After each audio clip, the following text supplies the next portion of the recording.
हमारा खातिर केहू के जिद से ज्यादा महत्वपूर्ण बा ई घर के प्रतिष्ठा। जा ले आओ ओकरा के। हम चला तानी आपके साथ, लेकिन एकर बाद अगर दोबारा कबो ऐसन भई तो हमरा से कोनो उम्मीद मत करब। ई पहला और अंतिम बार।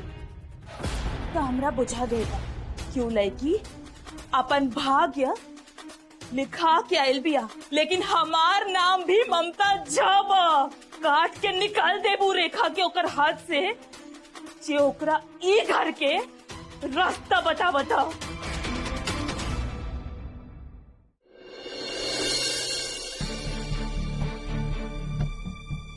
अरे का राजीव, फोन नहीं खे लागत का? अब एमे कुछ कहे के बचल बता की जेकर हल्ला रहे उहे भाई। मामी कहाँ बिया? अगर ऐसा बात बा तो उचित नहीं है। अब तू एक बात कान खोल के सुन ला। अब ये बात तुहार चौकट के बाहर जा चुकल बा। जब घर के बात चौकट के भीतर रहेला तो घरेलू कहाला। अब ये बात तुहार समाज में पहुंच चुकल बा। ई सामाजिक हो गई। ई समाज ही अन्याय कैसे होके दे सकेला?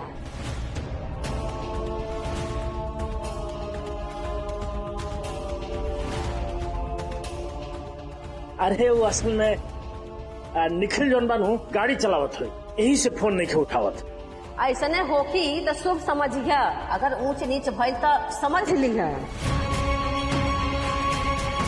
एक मिनट।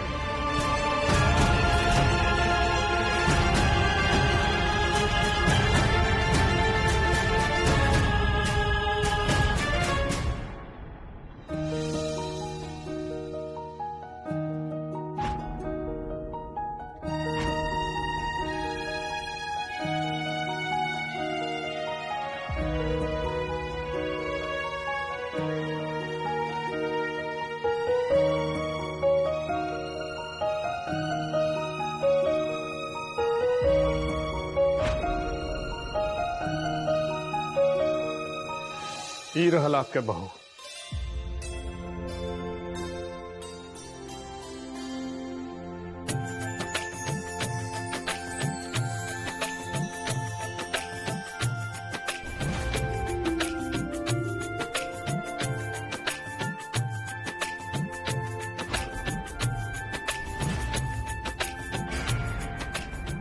अरे रंग तो मंद बा, लेकिन चेहरा के पानी बड़ा सुंदर बा और आंख तो लागता दुर्गा मैया के।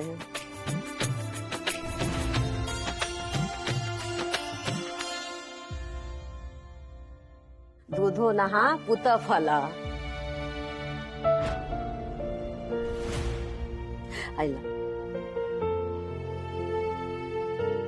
ममता, इंसान के ज्यादा बोले से परहेज रखे के चाहिए। ठीक बा, हम जाता नहीं।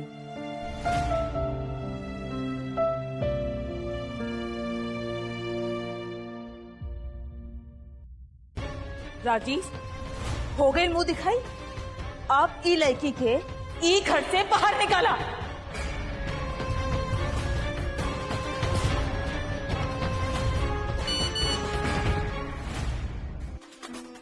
ई का हो का भइल राजीव? तार मुंह अपना लटकल का है बा? केकर मैसेज बा? मशहूर व्यापारी आ बिहार मसाला किंग नरेंद्र झा का लड़का कैलस बियाह में धोखाधड़ी।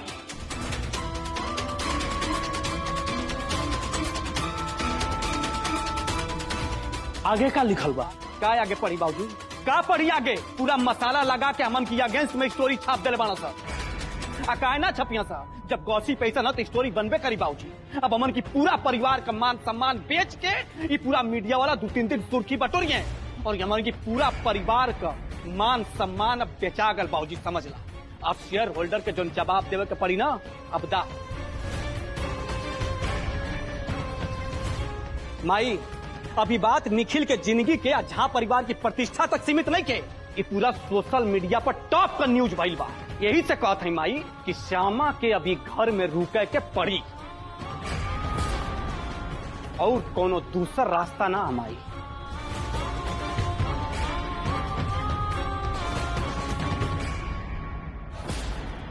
राजीव, दोबारा तो हर मुंह से ये बात ना निकले के चाहिए। भैया अभी संभव नहीं है। कहा है? अरे तो उनकी जिंदगी में बचन से बढ़ के और कुछ और की नहीं। ये समझ ला कि अगर ये बात चौखट से बाहर गई तो पूरा मार्केट चौखट हो जाई। अरे दादा परदादा का विरासत धूल में मिल जाई भैया। धूल में मिट जाई या फिर राख हो जाई, हमरा कौनो फर्क नहीं खे पड़त।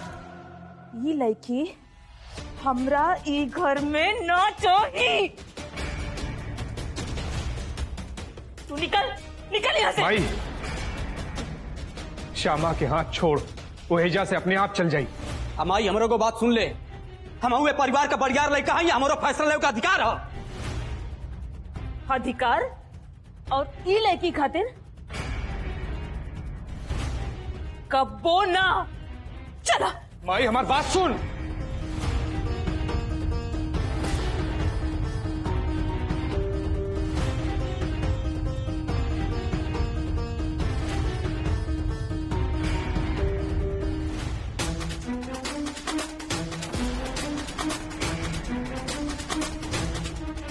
अरे बाप रे, साचो कुत्ता की नाक से भी ज्यादा तेज होला ही मीडिया वालन की नाक। मिसेस झा, मतलब ये अफवाह सचवा श्यामा आपके पुतों के रूप में स्वीकार नहीं खे?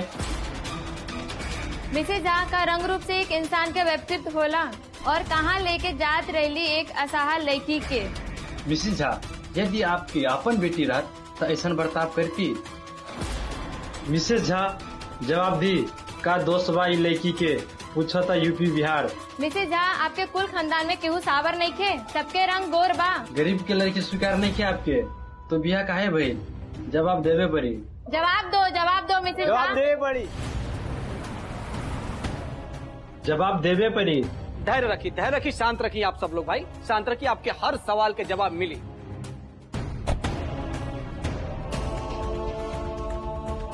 श्यामा झा परिवार का पतोह रही, पतोह हई और पतोह रही हमेशा। और एक अंतिम बात कि मार्केट में काय अफवाह फैलल बा, हमन के कोनो खबर नहीं के, आ खबर के जरूरी भी नहीं खे। लेकिन एक बात आप लोग कान खोल के सुन ले कि झा परिवार रंग भेद जात पात के अपनी घर में जगह ना देला। थैंक यू, धन्यवाद। जाइए आप लोग। एक मिनट, आप लोग रुक जाए प्लीज। भूतपूर्व मिस पटना का सुंदर लड़की के ही जिए के अधिकार बा। नो कमेंट्स। माया झा, ये सवाल कोनो ऑपरेटर के ना, एक लड़की दूसर लड़की से पूछे थिया। नो कमेंट प्लीज। आगे का छुपा रहा बानी हमसे? हम कुछ नहीं छुपाते भैया, तो हम लोग अपन जो जवाब मिलना था आप लोग मिल गई, बस आप लोग चली घर में सब लोग चला। हमारे वकील आप लोगों से बात करनी है। चलो अंदर चलो, सब लोग अंदर चलो। देखिए आप लोगों ने जितना जवाब दिया सब दिया गए। हमारे वकील देखिए, मैडम देखिए, बड़का लोग के त्याग में भी कि मीडिया वालन के स्वार्थ ही बुझाला बाबूजी। अभी घर के प्रतिष्ठा तो खाली भगवान के हाथ में ही बा। बाबूजी हम तो कहते हैं कि मीडिया के रिलीज करे के पड़ी आज बोला के, कैसे कि ऐसे बढ़िया रास्ता कौन हमके समझ में आवते नहीं के। बड़का भैया ठीक कहता नहीं बाबूजी, ये सब राइवल कंपनीज के चाल है। अगर लोगन के विश्वास हो जाये कि जहाँ मसाला फैक्ट्री के ऑनर्स केहू के साथ धोखा कैले बने तो कंपनी के बहुत बड़ नुकसान हो जाये और ओकर भरपाई शायद हम सब जीवन भर न कर पाई। बाबूजी सोशल मीडिया में पहले से ट्रोल होता कि हमनी एगो सीधी सादी लड़की ओकर परिवार के साथे धोखा कैले बनी। इससे पहले बाबूजी बात बढ़े, हमनी के सबके यकीन दिलाओ के पड़ी कि ब्याह से हमनी के व्यापार में कोनो संबंध नहीं खे, ना तो सब गड़बड़ हो जाये। अरे सोशल मीडिया पर ज्यादा ध्यान देवे की जरूरत नहीं है। वो का लिखेला सा 2 मिनट में अपने भुला जाला सा। कुछ ठोस कदम उठावे पड़ी। बाबूजी ठोस कदम का उठावे के पड़ी हमके बतावा। अरे दुनिया के विश्वास दियावे के पड़ी कि निखिल धोखाधड़ी नहीं के कैले, बल्कि जो लड़की धोखा का शिकार भइल बा वो लड़की के संगे निखिल बिया कैले बा अपनी मर्जी से बाबूजी। लेकिन बाबूजी अभी लड़की झा परिवार का बहू है, इस समय पूरा अधिकार के साथ।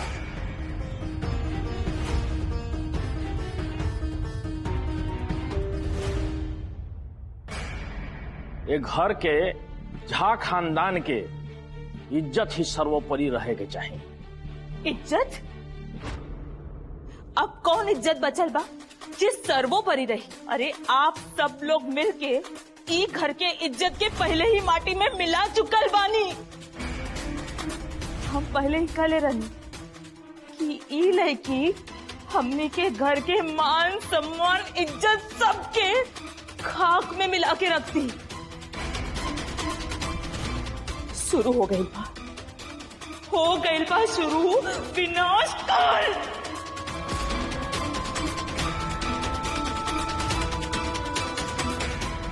पाँच मिनट देव हम आपके वादा कैले रहनी आप हमरा छोड़े के। चलिए तैयार हो जाएं।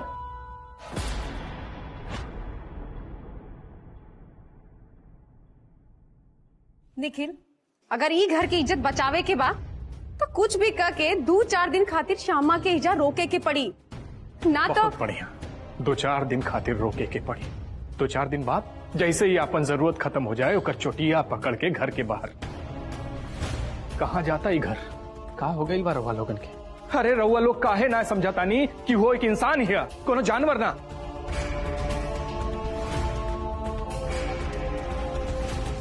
कि जब तक जरूरत घर के अंदर ना तो घर के बाहर। देखिए 4 दिन से जो नाटक चला था ना, अब बेहतर ये हो कि ओकरा पे फुल स्टॉप लगा दी। और उससे बढ़िया हो कि श्यामा के अपन बहू के रूप में स्वीकार कर ली।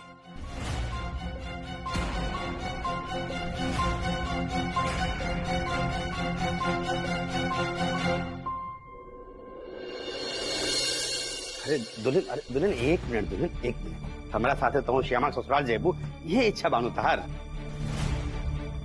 जानकी ते में दिक्कत का बा, लेकिन जरूरी का बा। बाबूजी माई अरे चंदन का भइल? अरे नंदू तो ठीक बानू। नंदू के छोड़ी बाबूजी, देखिए टीवी पे का देखा बता। मिसेस झा जवाब दी का दोस्त भाई लड़की के पूछा था यूपी बिहार। देखी मतलब ये अफवाह सचवा, श्यामा आपके पुतों के रूप में स्वीकार नहीं।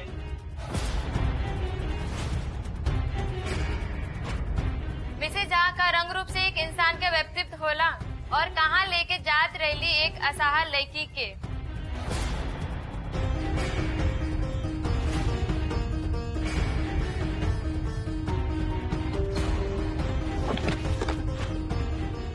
चंदन बाबूजी, दुल्हन आरी लेके आओ जल्दी से। बाबूजी का भइल?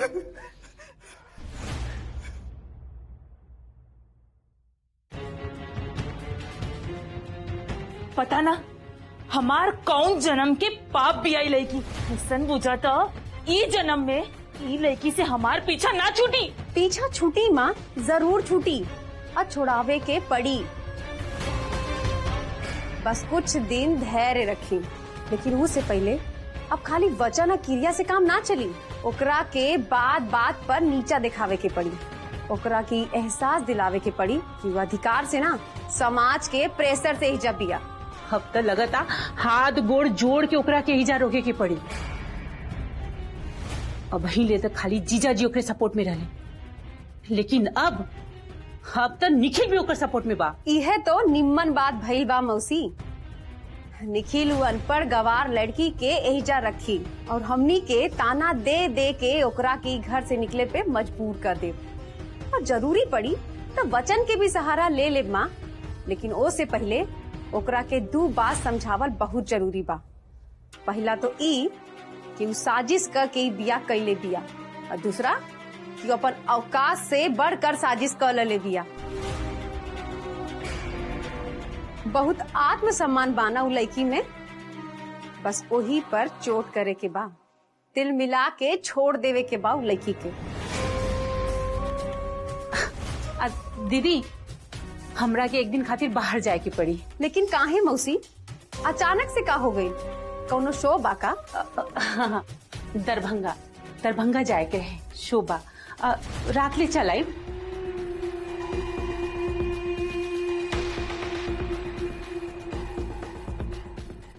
माँ अभी ब्रीफ केस खोल दी, अब एकर जरूरी नहीं खे। माई तू देखत जा, तहरा रहते हमी लड़की के कैसे घर से निकाल दे। दुल्हन फोन लगा श्यामा ससुराल, अब बहुत हो गई और श्यामा से कहा तैयार है, हम आवत नहीं। ओकर बाप अभी जिंदा बा। 1 मिनट, का आपके दिमाग खराब हो गई बा का? हाँ बहुत ज्यादा खराब हो गई बा, और तू एकदम चुप रहा, एकदम। अरे वो हमारी बेटी भी आ, जबले हम जिंदा बानी ओकरा साथ की तमाशा न होते। का करब? और का कहा बताई यही ना कि ससुरा से ला के ओकरा के नैहर में बिठा दे ओकरे बाद का करब बोली। हाँ, जगह जमीन धन दौलत संपत्ति सब बराबर बांट दे अपन बेटी के। अरे ओकरा अधिकार बा, लेकिन जबले हम जिंदा बा अपन बेटी का हम तिल तिल मरे नाते कब्बो ना। दुल्हन तरह की सुनाई नहीं के दिलस का फोन लगावा। दुल्ही तू फोन लगावा, हम बतियावा तनी। खैर रावे से काम न चली।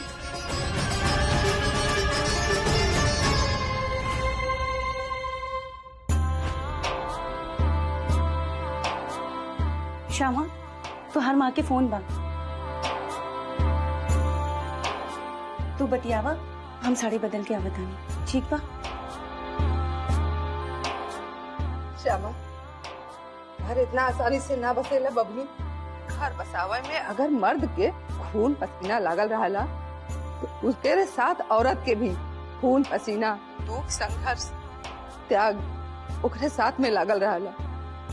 तहार बाबूजी तहरा के लियावे खातिर तैयार बाने। ई भूल के भी मत भूलिया श्यामा, लड़की के बसेरा ओकर सिर्फ ससुराल होला, नैहर मात्र डेरा। जे भाई भूल जा, आगे बढ़ा बबनी। तू तो हमेशा कहत रहलू ना कि जे भी होला वो कृष्णा के मर्जी से होला। इहियो में कौनो कृष्णा के मर्जी होगी। तू लोगन के मन जीते की कोशिश करा और सब कृष्णा के ऊपर छोड़ दा। लेकिन बबनी ई सब भइल कैसे? सब कुछ नीमन रहल है, लेकिन अचानक कैसे का भइल बतावा बबनी।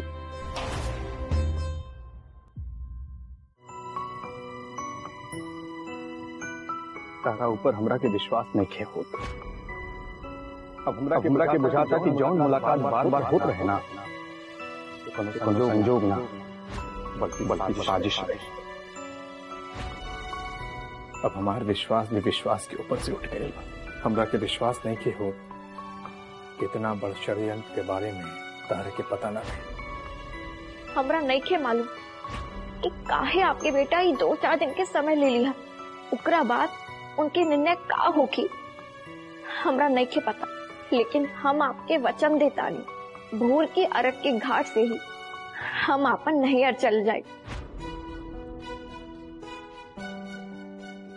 हम चला तानी आपके साथ, लेकिन एकर बाद अगर दोबारा कबो ऐसन भई तो हमरा से कोनो उम्मीद मत कर।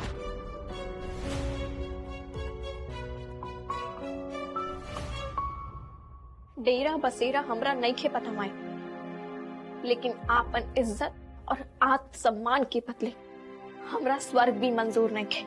बबली हम तोहरा के बस इतना ही कहा, आपन आत्म सम्मान के चक्कर में अपने नैहर की इज्जत बिसार मत दिया, मत बिसरिया। हम रखा तनी फोन।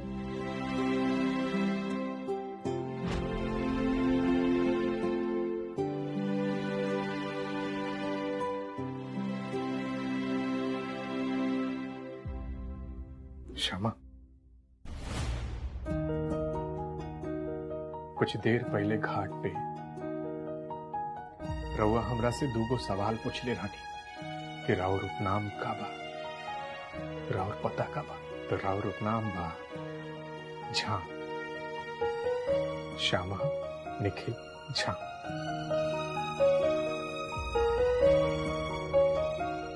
राउर पता ई झा निवास।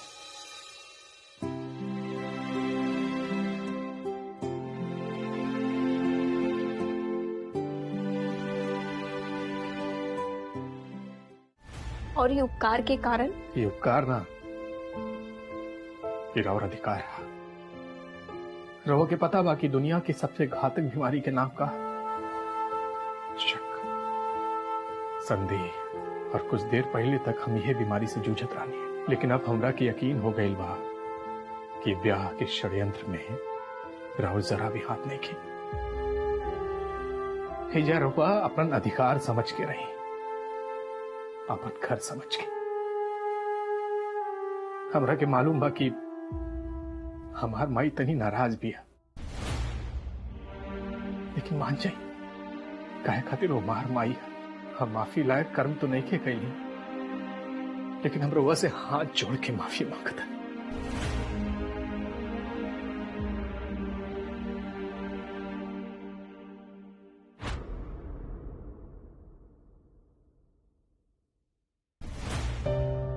माफी मांगे के कोनो जरूरी नहीं के, ठीक बा। हमरा नहीं के मालूम कि आप हमरा अधिकार से रुके चाहतानी इस सामाजिक दबाव में, लेकिन हमार दो बात जरूर सुन ली। समाज की नजर में हम जरूर पति पत्नी बानी, लेकिन हमने के आपस में पति पत्नी के संबंध कब बनाई।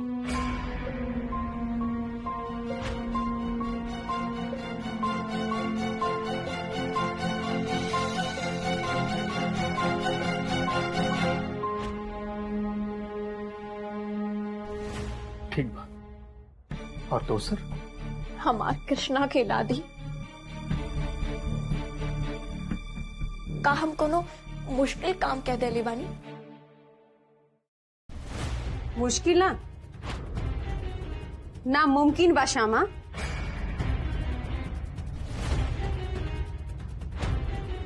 ई घर में राम दरबार स्थापित बा, फिर से उहे देवता कृष्णा के प्राण प्रतिष्ठा कैसे दिहल जाई? संभव नहीं खे श्यामा।